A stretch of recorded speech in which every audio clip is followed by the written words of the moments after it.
I don't have a thing to speak about now that we already talked about where we're going at the Census Bureau.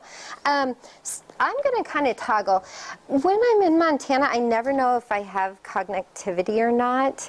So I kind of did a PowerPoint, but I actually usually do live demonstrations. So I hope I can go to the internet most of the time. But that's what I'd like to do to show you. I can help you. The direction that we're going is we are doing this, as Andy said, we're trying to streamline and go more so we're not siloed at the Census Bureau. There's 8 floors at the Census Bureau. I'm unfamiliar with them. I don't have access to those floors. I can go to the Census Bureau and I can get in the main floor, and that's it. I work for headquarters, but we're different divisions, and although that won't change because it's important that we keep privacy at the Census Bureau and that we keep our divisions. We are trying to collaborate and start working together. So we are learning about each other. I come to these conferences and I meet people like Ross, who I've never met before. And there are many people I'll never meet at the Census Bureau because we work in different divisions, and it's important that we have topic experts in each division. And I work out here in these states, and I go give trainings, and they say, oh my gosh, do you know Jane Doe? She came and knocked on my door and asked about me doing my survey. I don't even know her. I don't know anyone at the Census Bureau. I don't know the field reps in your local states, and I don't know people at headquarters. I don't know people in the regional office. I just kind of am somewhere in between everybody. But we're hoping to bridge all of those gaps and bring everything together. And the example Andy gave is like under the topics tab here, where we have, when you drop that down and it has population, under the population tab here, under the main, it'll talk about that. It'll talk about the data and the news, the publications, and the different subjects. And the information that we have on just the population, so you don't have to go to population estimates and the decennial and the different sources. We want you to know that these are the subjects we have on population, and it's a little more user-friendly. You're all savvy with where those sources could come from, but someone who's new to the Census Bureau data may not be.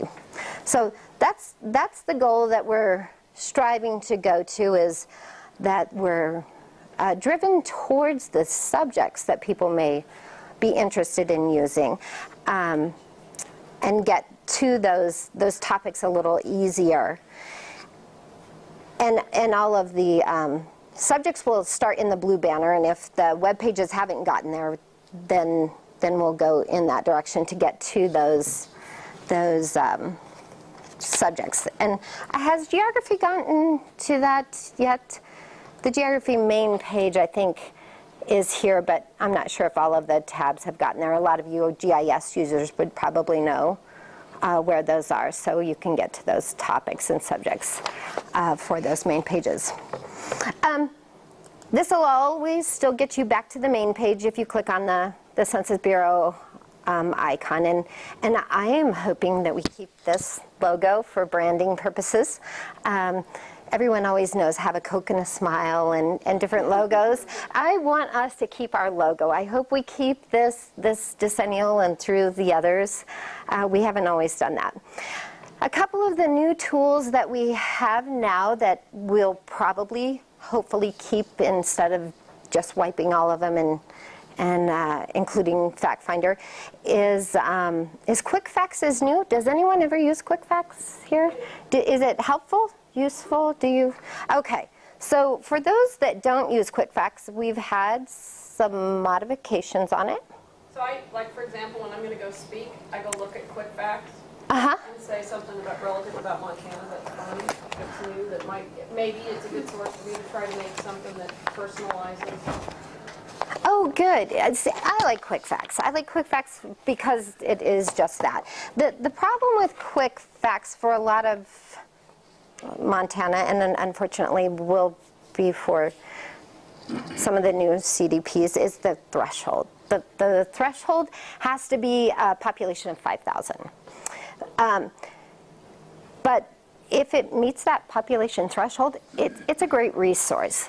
And it's just that. Quick Facts is quick facts from a variety of sources. And it'll give you the population estimates. It gives age and sex, race, ethnicity, housing characteristics, health, economy. It pulls from a variety of sources, and it gives the most recent data sources as well. So it'll cite the currency of it, and you can see here these are from the 2012 economic census as well, and it gives some geographic information. At the bottom, it'll cite all of the sources that the data came from. Some of the enhancements on Quick Facts are, up here it says what's new and the FAQs. So it's kind of nice. It'll tell you what the most recent release is on the Quick Facts. It'll also, if I can see these, it'll give you directions on where to begin. And it'll give you a tour if you haven't used it, so you can learn how to use it and what's available in Quick Facts. Do time comparisons? You can do some comparisons in here, and you can do them with some geographies as well. You can also, I'll show you a couple of the other enhancements if I can see them here. I know, I'm going to stand in front of you, Ross, practically. Okay. It also has this, normally it says feedback, but tell us what you think over here. So do tell us what you think. Please tell us what you think on all of the feedback. They really do take the feedback. You can add additional geographies in here as well. And because Columbia Falls is my favorite new place, and because it barely qualifies for Quick Facts, I'm going to add this in here. And you can add multiple geographies across here. So now it compares Columbia Falls to Montana, and it gives those same facts and numbers. So you can see a comparison of Columbia Falls to Montana and the growth rate in it in the comparison from the 2010 to the population estimate of 2015 as well. So some of the other updates and enhancements on here, you can map on Quick Facts.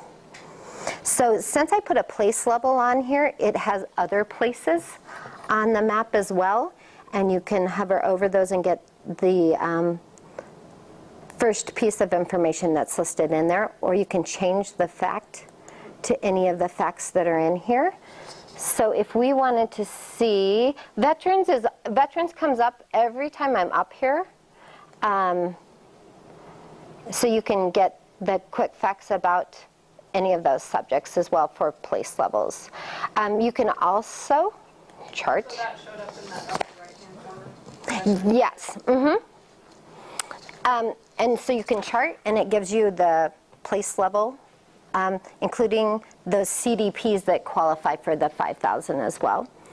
The dashboard will give you all three. It'll give you the chart, the map, and the table for that fact that you've pulled up.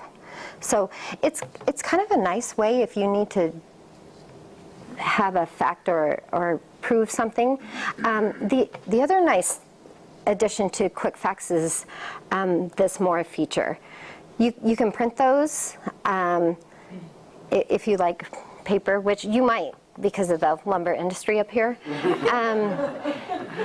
You can email them, but embedding these, I love the embed feature, which without the connectivity, again, you might go back to the print. But you can email these as well. And which is fantastic. You can send this to somebody. So it gives you all of those sharing features on the quick facts, which we didn't have before. So it is a really nice feature, and I think it'll be useful where the goal is to get this reduced down to 2,500, and then eventually, hopefully, for the lower populations as well. But right now, we don't have that ability. So are there questions about quick facts or how you can use it, or is this something you would use now that maybe you hadn't used before, that it's a little quicker, easier than Fact Finder to grab some snapshots?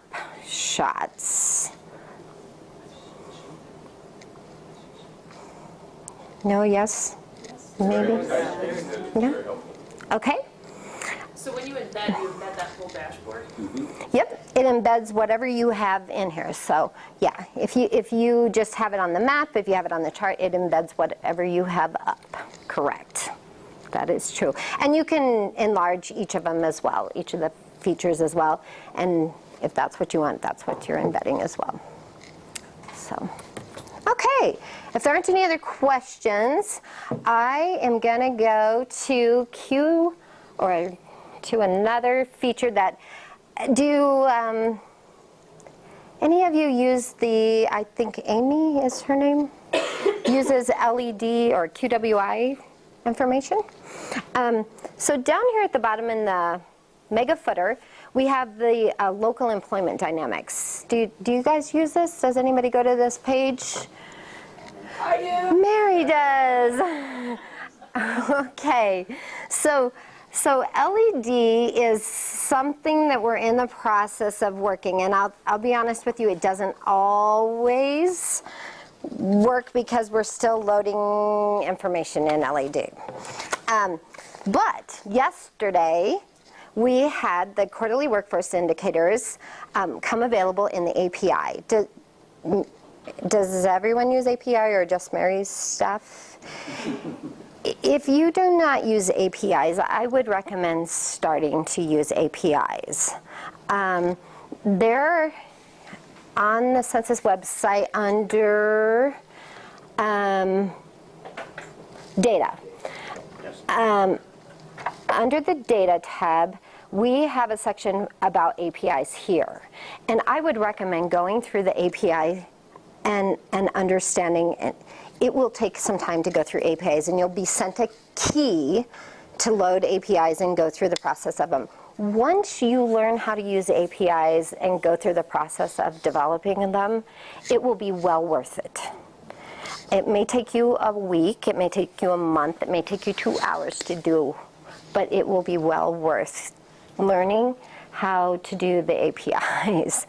Because once you get the process of the APIs and the data available, it's the whole world for you. You can do anything you want with the data and other data sources. It's fantastic what you can do with the APIs. It's really the way that data will be put out for other organizations as well. And essentially it's code writing made easy.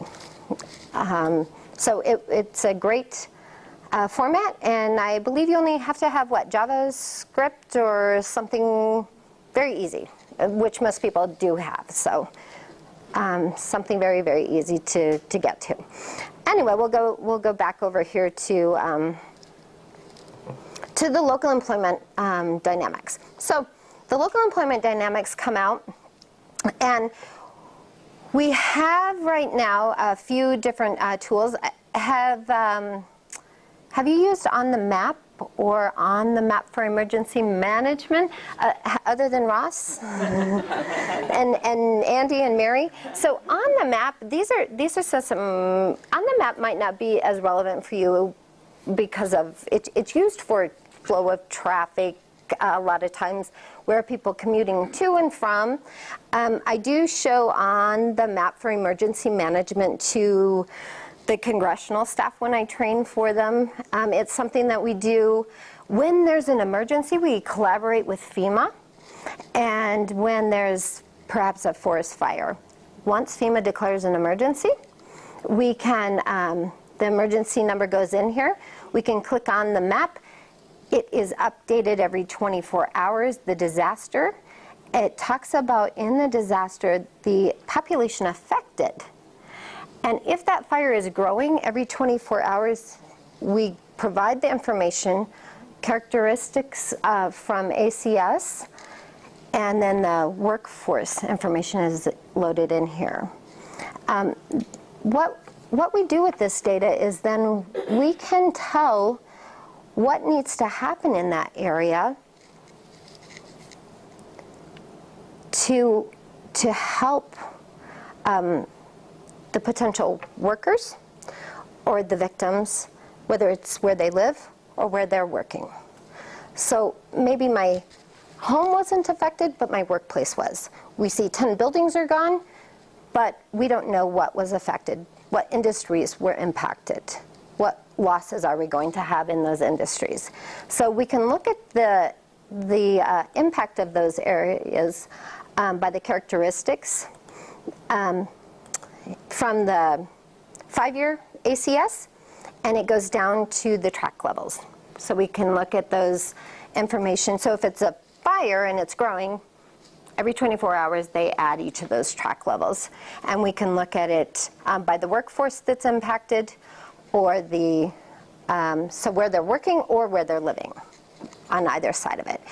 It is really helpful if any of you work with emergency management. Does anyone work in servicing or helping with that? No? Planning. On planning? Okay. So you might do some of that after the fact then. Yeah, it's like in Tri-County does their annual plan, their 5-year plan. Okay. Okay. Yeah.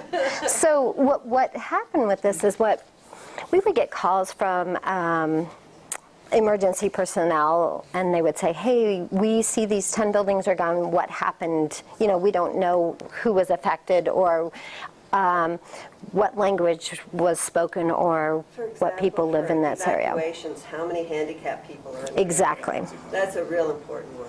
So now we can see how many people with disability were affected in that area. To know Exactly. if we need special services for evacuation. So it is really helpful. How long does it stay up? Well, we've been able to look back for some time, but Ellie, other back from emergency management goes back to Sandy. Everything from Sandy forward, actually a little before Sandy. Is it going back that far because, okay. There's a historical. One of the questions I get all the time about on the map for emergency management is, this is emergencies that have already occurred, disasters, and people ask, can I use this for sort of what-if planning? If I were to have a major fire in this area, what would be the impacted population? And what I always tell people is, this is after it's happened, you use on the map for the what-if analysis, to say what would be the affected population if we were to have a major flood or a fire or a tornado. I don't think you guys have them here, but, right? Yeah, we do. You do? Yep. Earthquakes, okay. Yeah, earthquakes, by the way, Until are... we're all out of here. Exactly. I heard. Yeah, that's moved out of this building because it wasn't earthquakes. Yeah. Up and down. You have earthquakes here? Yeah. Oh. 5,000 population, is that affected if we have a community under 5,000? Because I was just looking, and I'm from Baker on the east side of the state, and we had a tornado this year, and I did see a little mark. I don't have my glasses on. Nope, it'll go down to a track level. Okay. So down to a track. Yep, it produces data down to the So track. we could look and see how many people were affected by our tornado. Only if it was a federal disaster. Federal disaster. Yeah, it has to be declared a FEMA disaster. It has to be declared with FEMA, given a FEMA number, and then it goes into on the map with emergency management. This past June, and it's been declared, so we could look at it. Yep. No, it's there. It only shows on the map what's in the current feed. Those are like currently occurring fires, Okay, currently, floods, whatever. yeah. I mean, we're alive. That's right now. There you go. That's right now. Okay. But you can go back historically and choose So a it's in date. June? Yep. So June of 16. That's it. 11. It was my sister's wedding. Oh, We were in Glacier. It was Oh. fine. 11, wasn't it? Yeah. 6/11. I mean, it wasn't declared Yeah, 6. until later, so I Yeah. don't know if that affects it. okay, so here we go. But it wasn't declared until later on. Oh yeah, so are those the dates of declaration or are they Yeah. the dates of declaration? Date's declaration. Oh, I don't know that day. Federal disaster. Should it show up afterwards? Yeah, like the 13th. More than one day at a time. July 11th. Yeah, try a month later, try 7/11. Just for convenience. Would it take a month though? Type the name of it and search. Yeah, what would be the, what's the county? It's Fallon County. I'm sorry? Fallon? Okay, F-A-L-O-N. F-A-L-L-O-N. LL. No, I want to see it. It's true. There's nothing in Eastern Montana, this is You not missed a right. C in county, yeah. You have an extra, I think you got an extra L in there too. No, that's 2 L's. I was wrong. Is that Not three? three. 3 L's? Oh, you have 3 L's. I can't win. I just can't win. They want it correct. You should put tornado, right? Add Montana, it looks like there's other Fallon County. Okay, let's see.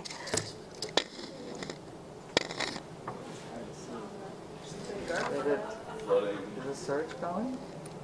Snowfall, rain. Rain. Heavy snowfall.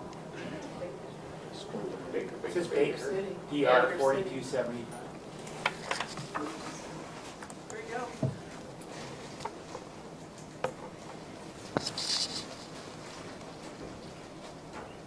Oh. Okay, does this look like the area? Yes. But how do you know what happened? Click on the disaster declaration, it'll bring you to the FEMA page.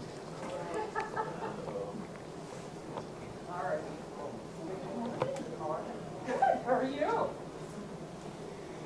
So, like, Make sure it's not a My dad's North a Dakota big- invasion or something. Montana so we need tornado. to see, like, how many handicapped people we had to evacuate. Where would we find that? Well, it doesn't say how many we had to. It says in the ACS data how many people had a disability. So it gives the ACS data that it correlates with that area. Yeah. Does that- Because we're so small, the ACS data is interesting. Got you. Is Baker under 5,000? Yeah, it's But well funny. so it'll give it down to a track. So that's the purpose of how it's used.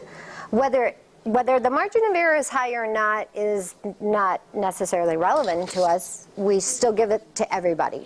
Yes. The same thing to everybody. So I'm an economic development district. So I would talk to your DES coordinator, disaster emergency services, and they are supposed to do those planning and prep for something like this. And they do get the data. I mean, they only can get what they can get. Yeah. But I would talk to them because they should have that ready and available in case there is some sort of like obvious emergency or disaster that could happen. For example, if there was a dam. You know, and so that's their job, the disaster emergency services, to do that sort of planning. So I would talk to them and they might be able to get that information for you. 357 people, plus or minus 68. So you still have a valid estimate though. Yeah.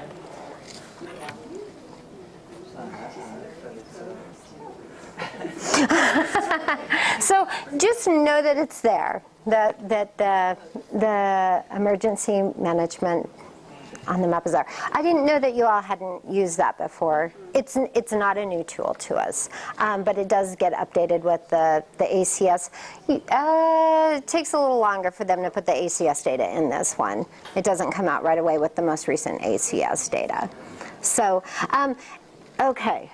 And then back to the LED. Some of the other things on LED are on the map. Maybe.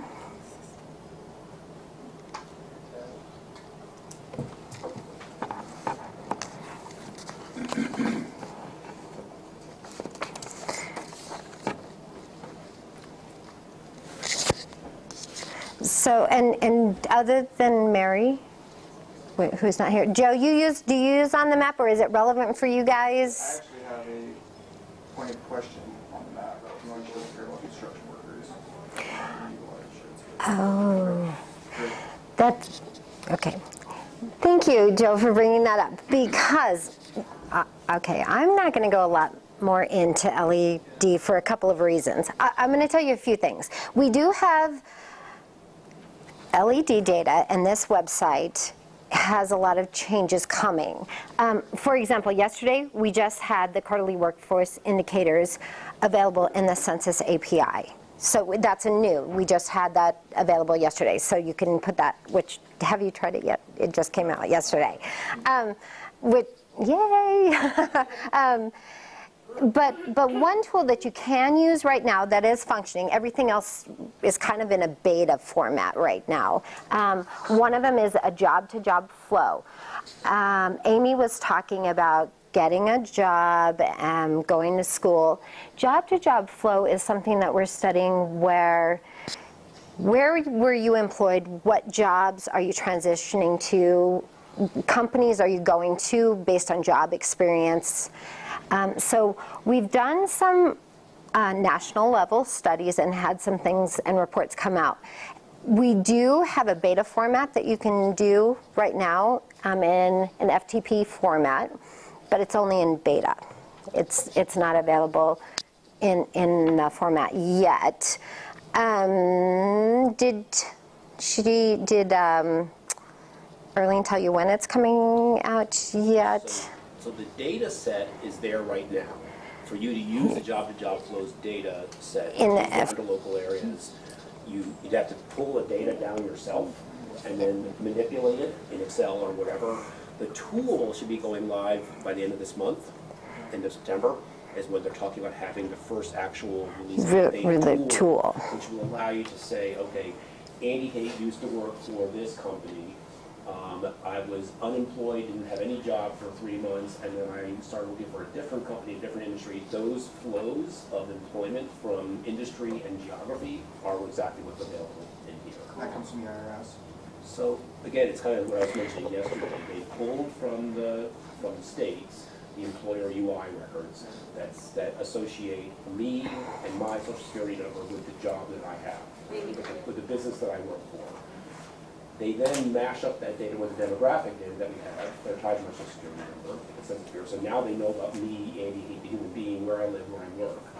And then they map that data over, not literally map it, but connect it over time to those UI records to say, okay, Andy worked for this company for the past 9 months. Then I was laid off. I went a year and a half of not being employed anywhere, so I was off the UI records. I was not in a company's record, and then all of a sudden I showed back up again. That's exactly what you can do in the new job-to-job flows tool. So that's just UI records, so that gets away again. It's, again, no non-employers, yeah, and that's one thing that we're trying to say. We definitely know that there are people that were working for an employer business, were laid off, and then have come back as an independent contractor, so they are employed. They are just invisible to the state because they're not covered by UI records. So it's we don't really change what it means to be an employee today. What I should tell you about this page is check on it now and then because new data is coming out and new releases are coming out. And as Andy said, we're trying to improve it so more quality data is available. So it does include really the workforce. But a tool that's on here is the quarterly workforce indicator explorer tool. And it's a tool that you can utilize now that has that you can, I'll kind of run through quickly the way that it opens up. I put it on Montana. It starts out at the beginning of the quarterly, the employment at the beginning of the quarter, but you can change the indicator on it, and it gives you the menu of those. And it tells you over here the count and then the quarters, and the graph correlates down here with the chart. You can change your axes down here and on 2 levels at the quarter, or which is listed at the bottom here, and then you can change your indicators also over here. But it gives you a few different ways that you can manipulate things. You can change them to change your geography so that you can change it down to the county or the metro or micropolitan area. You have, what, 5 or 6 here in Montana. And then you can change it by your NAICS code or indicators. You can also change it to view a different type, the bar graph. And you can change it so that you can slide things over and get, the view at a different level. So you can see a clear difference between younger workers versus older workers in that chart. You got a big spike in the older age groups, and then not many people working. Welcome to our workforce. And then you can also change it to the map levels as well. For any of those. Down in the graphs over here, and I know that it's break time and Ross wants to speak. When we were talking also about, Andy was saying, the margins of error and be cautious of data. This one has the flags on the pink and the yellow. If it's fuzzed, or be cautious of the data. It's over here on the flags and the statuses of it. So these are indicated over here, and that'll tell you in the chart. But if you can also move things in here. So if you want to see on the age ranges we have here on the 14 to 18, if you want to see the higher numbers in Yellowstone County, you can flip that around where the most workers are, the least workers are in each of those, and it correlates then on the map as well. So you can do a few different things with this tool. There is a tutorial for this one, and I think it's up here, and it kind of gives you a run through. But this is kind of a quick view of how we're going to start putting this data out, and this will give you a quick run through of the Explorer. It's a kind of a nice tool to start with QWI and see what is coming and what data is available for it and how the data will come out, if that gives you kind of a snapshot.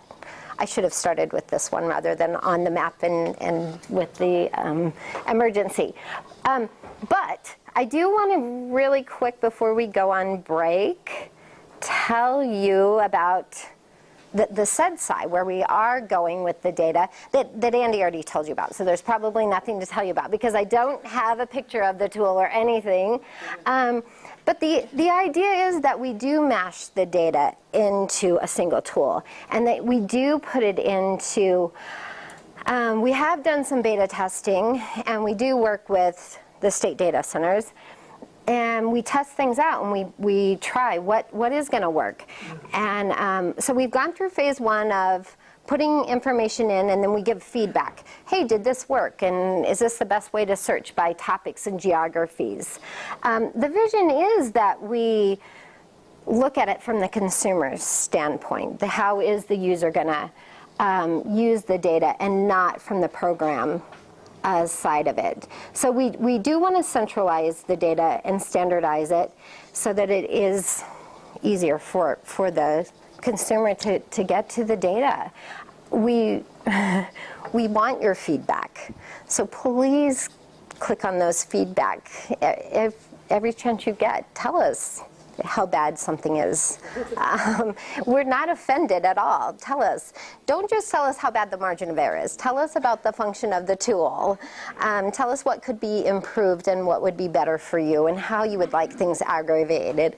And we do want to be able to, hey, I want to know 60 miles out from this pinpoint, what does this look like? We do want to make it a little more customized to the user based on your needs. It is your data. It does belong to you, and we want to customize it as much as we can to you without compromising your identity. So that is our vision, as Andy eloquently said earlier. But our goal is to get to that point. And Mary is one of our beta testers, and she's a great beta tester. You guys are really fortunate to have her as a state data lead. She's also on the steering committee across the nation. There's she's one of five. Oh, there's 9 now across the nation. She volunteers her time to do this, be on the steering committee at the state data for the nation. So it takes a lot of time, and she's vocal. They're not always as vocal and participating. So I started my job in 2009. In 2010, they put me on the steering committee. And I can honestly say that the Census Bureau has been so much more responsive, particularly in the last 2 years. I am very concerned, and I can say this and they can't, about the change in leadership at Census. John Thompson will be leaving. We will be coming up with a new director of the Census, new commerce director after the election. So again, make sure that you pay attention to what your elected officials are doing when they look at people and pick people for jobs, because it really matters down to the data user level. Big time. So is this technically going to replace AFF? AFF will go away, but CEDSI will take on the data that is in AFF. It doesn't mean all of the data tools will go away. It just will be the big one that houses data that's housed in AFF. Yes. Well, we hope. Our hope is it doesn't take a lot of training. Our hope is it doesn't take. We hope it's intuitive enough that you don't have to go through training to use it. We hope that you can.